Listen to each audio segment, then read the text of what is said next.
So much for joining Lisa Dublin and I here on LinkedIn Live. We are going live on not just LinkedIn, but YouTube and Twitter. Today, we wanted to talk to you about the power of habit stacking, about living your life with intention and setting up habits and exercises that are beneficial to you versus allowing external people, places, and things to kind of dictate that. So, Lisa Dublin, let us know who you are and what do you do best? Oh, thanks, Makita. Happy to be here with you on a Sunday morning. My name is Lisa Dublin. I'm a certified health and life coach. And my tagline is I help professionals, executives, and A type women to live, to speak, and to lead with confidence. Because what I've found is that confidence makes such a difference in life. It opens doors, it really gets you places, and even like internally, it does something for you. So, I'm originally from the Caribbean island of St. Lucia, tiny island, but very powerful just in terms of resources, in terms of people resources, etc. And I moved to Canada, to Edmonton 10 years ago. I'm actually just about to get my citizenship. Yay! So I'm married and I have three sons, and I'm living life the best way that I know how. And just to give everyone background, I actually met Lisa not too long ago at a Mhm. job fair. The Mhm. universe put us together to sit beside each other. Yeah. So Lisa, so we know that there's a big thing going on after the pandemic. A lot of people were finding themselves in really dark or negative places. Lots of things about the economy, the workforce, etc. A lot of people are uncertain. So now you talk about habit stacking. Can you give us a little bit of tips on how these individuals or just people in general can get themselves in a really good place and set themselves up for success? Okay, let me set it up a little bit first, Makita. Thanks for that Sure. introduction. So, first of all, the term is one I learned from a book that I read during the pandemic, Atomic Habits by James Clear. Like every single person should read that book because it's just so powerful and atomic in terms of a little book that's able to do so much for your life. Okay. And one Mhm. thing I found during the pandemic, taking it all the way back, and I'll bring it up to your question very shortly, is that having routines and habits helped me to be able to ground myself during such an uncertain time.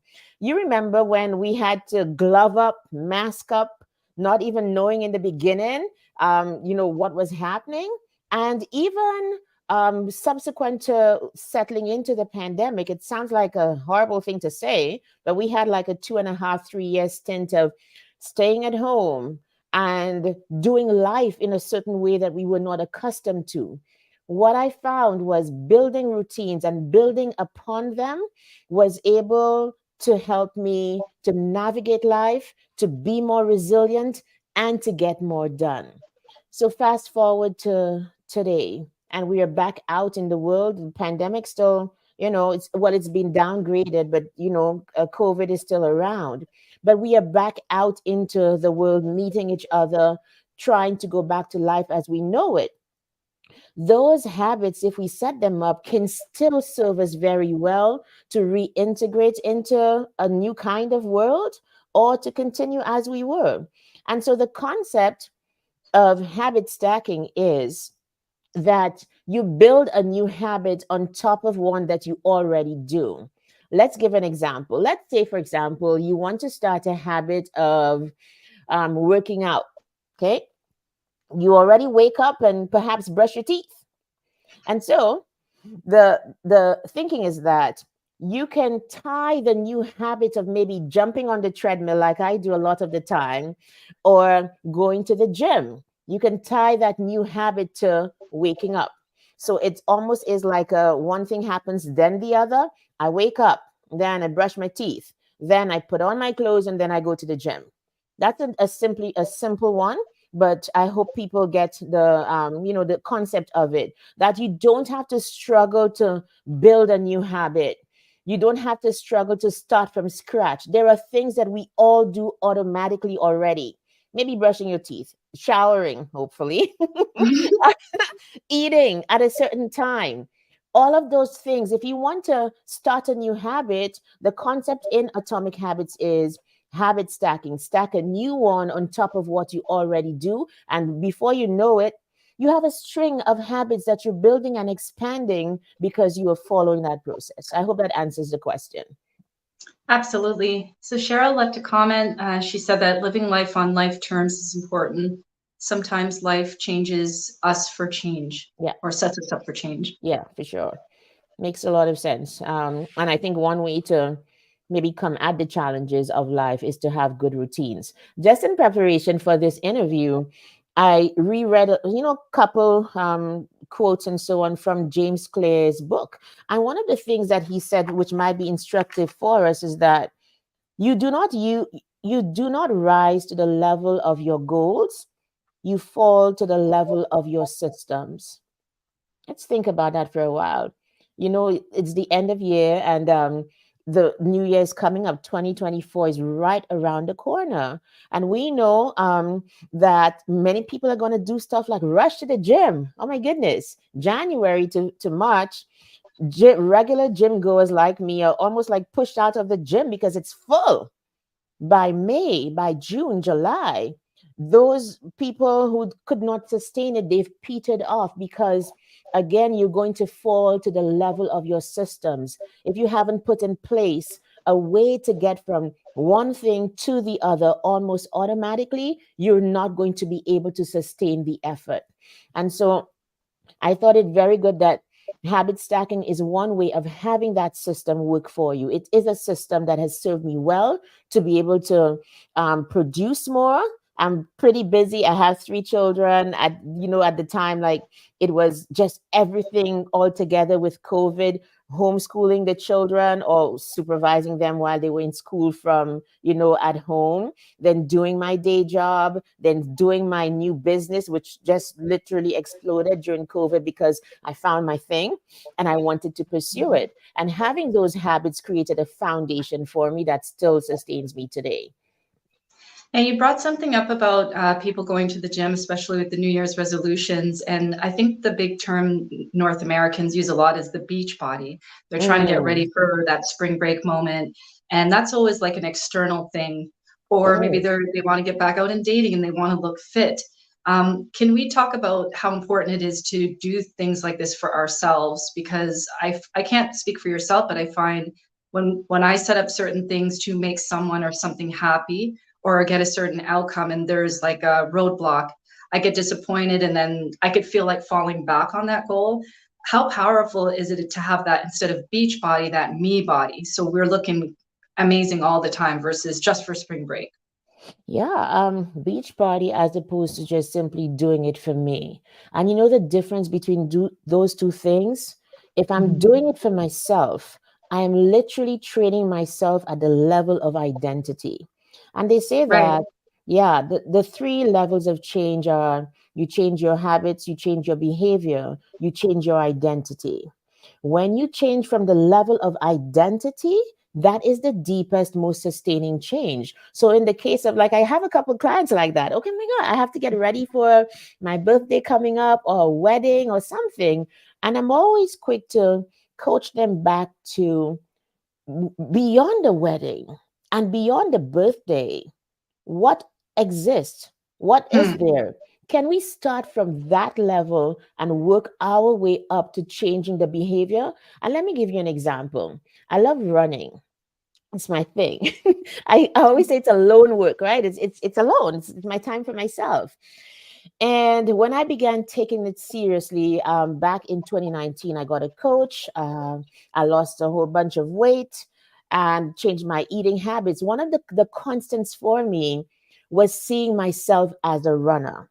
That was different from run to lose weight, run to because I had my birthday was coming up. I was turning 40 back then. It's all of those things, right? And so what happened is that identity showed up in different ways. During the pandemic, because I'm a runner, I got a treadmill because runners run. Okay. So also, even if I don't have much time, like this morning, it should have been my long, slow run, but then I had to get ready for all of this. But I still needed to have the thing that is me. And so I did just 1 mile on the treadmill because run is run. When you look at yourself as the thing, as opposed to it coming on you and being a label, that change, it elicits different behaviors than if you're looking at it extrinsically. So I think that's how we get to separate out the beach body from the body that I just simply want because it's mine and it's going to look good anyway, whether there's a beach body or not. That's right. I like that. And how about the people on the line who maybe they don't know about habit stacking, but they have set up some habits for them and they're in a bit of a rut and nothing seems to be working? Could you maybe talk about, well, we don't know their specific, but could you kind of run us down on why that could be happening and maybe how they can take some baby steps to get back on track? So building habits is definitely like building a muscle. You don't go Yeah. into the gym and you don't lift 20 pounds the first time. I don't know about you, but when I started, it was like 5 pounds. Right. Right? So that's the first thing. Give yourself grace. Okay. I would literally, even before that, perhaps, Makita, like let us question what the person means by nothing is working. Mm, That's a thought that mightn't even be true. Might right. we perhaps look better for what parts of your schedule and your routine are already working Hmm. and see why certain things might not be? One of the biggest problems I find, especially as people get older, like I do, is how do I make it stick? I Yeah. start something all hot and sweaty, and then 3 months later, like, what happens? And what I've learned as a coach is to help my clients tie the new actions to their values. If I Hmm. value health, I will go further, I will go deeper. So if I can show you how perhaps, let's say, let's come out to the exercise for a little while, or you want to stay with that example? I wonder if we Whatever should works stay for there. you. Yeah, let's, that one is such a common one. Like so many people struggle with not being able to set up that routine. Let's stay there for a while. Hmm. So what would make me get up on a morning or even after work for some people, put on my trainers, get in the gym, jump on the treadmill? What would make me do that? It's definitely not me just absolutely loving exercise, because I'm telling you, like, sometimes I myself get tired of the treadmill. I'm like, can I just finish already? But what Hmm. it's tied to is what's of value for me. I value having good health. I value being able to move my body and being able to take care of my family. I value what comes from having a mind that is clear, because I've taken care of both my spiritual and my physical, body on a morning. And so I'm clear to be able to produce more and to think more clearly. So because that is the value for me, I go all the way back to what are the things that are going to make that value alive and keep it relevant in my life. So I hope that that kind of help people, but you tie it to your values. It's not just the exercise, it's what it does for you. You stay there and you soak it in. When I exercise, I feel good. All sorts of good things happen in my mind, my body, with my family. So because I value that, you are more likely to do the things that promote the value. Right. And anyone on the line, if you have any questions or comments for Lisa, keep them going. We love this to be interactive. Yeah. And thank you again, Cheryl, for your comment. Mhm. So now you mentioned values because when I started working with my coach 2.5 years ago, it was actually a 90, I would say an hour, 20-minute process for us to get really tight on values. So people on the line that might not have mentors or coaches or health and life coaches like yourself, how can they start by finding out what their values are? Because as you know, Lisa, we're both cultural women, and a lot of people base their values based on what mom and dad think is important or what their culture says important. But then you have the individual. So how can people figure that out? Oh, so and not to plug coaching, but you and I both know Sure. the value of it. Yeah, I would say, like, there's lots of books you can read and so on, but getting with a coach is one easy way to kind of cut through the noise and that's right. to focus only on yourself. That is coaching is you and me looking at you. That is Yeah. huge, because oftentimes we give and give and nobody's literally taking the time to care for you. So it's not just a plug for coaching, it's a plug for do the investment in the thing that's going to do better for you. When you know Mhm. your values, then you are able to make better decisions for your life. You come out of the noise. It's like, why am I even doing this? That's not even a That's right. value for me. And you know what? There's a comfort in I can let it go and not feel guilty because it's not a value for me. And that That's right. explains, yeah. So that's one way, like get a coach, like work with somebody who can help you cut through the noise. I think also like one of the books that has helped me, it's called, I think, is it Values 2.0? I forgot the guy, Dr. DiMartini is his last name. But that book has been very instrumental in helping me deepen my relationship to my values. Okay, find out what they were first and deepen my relationship to them to have more credibility to the things that I do and to know why I'm doing them. So that's another way. Read up on it. I mean, we live in an age where if you are willing, the information is out there. But the thing is, most people aren't willing to do the work, which is where coaches come in for direction and for accountability, all of those things. So, one way to start would either be work with a coach or get the information and do the work. That's a good point that you mentioned. I've heard a lot of coaches online say that only 10%, they don't really specify if it's 10% of our country or city or state or province, but they kind of always say that there's only 10% of, let's just say, I don't even know if it's a country, but I just hear this 10% thing that there's only 10% of people who are actually working with people like yourself. And so then Mm, when we think about there's like 5 or 10% of people that hold the whole entire wealth of the world. And then you wonder why they got it. And they're not really different, like Oprah and Bill Gates and these people. They're not necessarily different. They just, like you said earlier, they have systems that are set up. yep. And there's no way that they could have become where they are today doing it by themselves. I'm sorry. There's talent in their It's skills, true. but Yeah. yeah, And then the other thing too is like being in this business of life coaching. When I see people show up consistently, differently, with a different mindset, the first question I ask is, okay, something good is going on in the back there. That person probably has a coach. They are that's right. showing up not just differently, they are now able to sustain it. That is the Mhm. work of coaching. Like I wish, like, you know how when you're born in Canada, like you get onto like the Alberta health system. Well, at least in Alberta, I'm not sure what the other provinces were. I just landed here, right? But I feel like everybody should have access to this really wonderful facility of coaching because it really does level up the individual. Yeah. I agree. And we have a couple of minutes on the line.